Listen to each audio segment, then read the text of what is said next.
I feel if that the Pope goes vegan, that then more people want to go vegan because they look up to him. God created humans to protect and take care of the animals. He didn't create humans to eat animals. It says that in the book of Genesis. The Garden of Eden was vegetarian. And the first thing we were cast out of the Garden of Eden, that's when we started to do all sorts of horrible things. What would Jesus think about factory farming? He would be appalled by factory farming. Today I'm going to be going to church time with my grandma and my great-grandma. In Genesis, the first thing he tells Adam, tend it and care for it. And that's where the Pope is, his heart is in creation because those were the first words that God gave us. I wish you all the luck in the world. Thank you. Welcome to London, Genesis.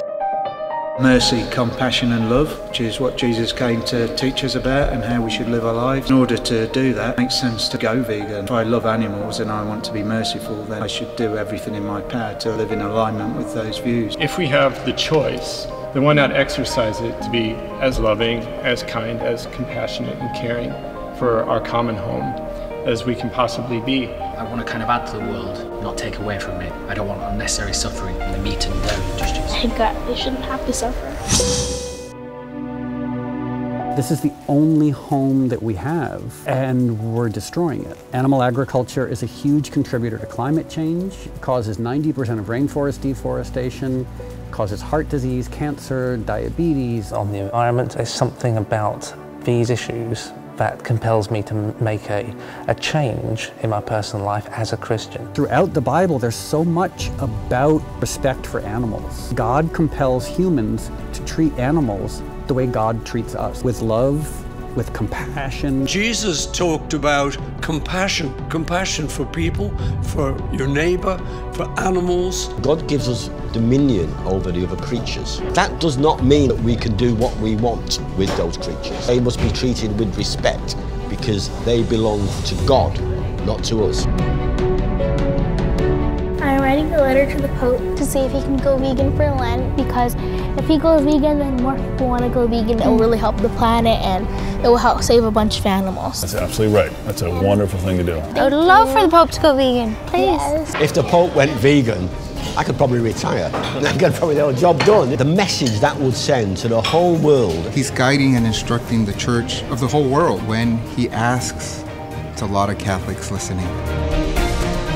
When my dad started organizing, there were many people that said that you got to keep religion out of our work. And he says, no, he used his faith. There are those that have said that farm worker movement was really the gospel in action. The single biggest thing you can do to help the environment is to reduce your meat and dairy consumption. If you look at the environmental effects of the meat and dairy industry, it's deeply damaging. The Pope was on board, that would just be fantastic. I think if there's one Pope likely to do it, it's got to be this one. If anybody could convince the Pope to go vegan, it's you! If we stopped using animals for food, overnight the world becomes almost like a paradise.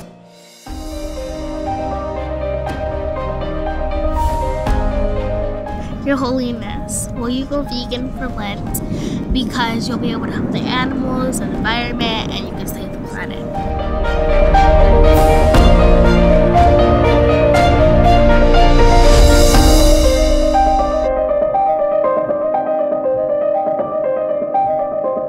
One Love says one love for everything. That's what it means. People should really understand that we really need one love. Yeah. I've never met you before, but I love you.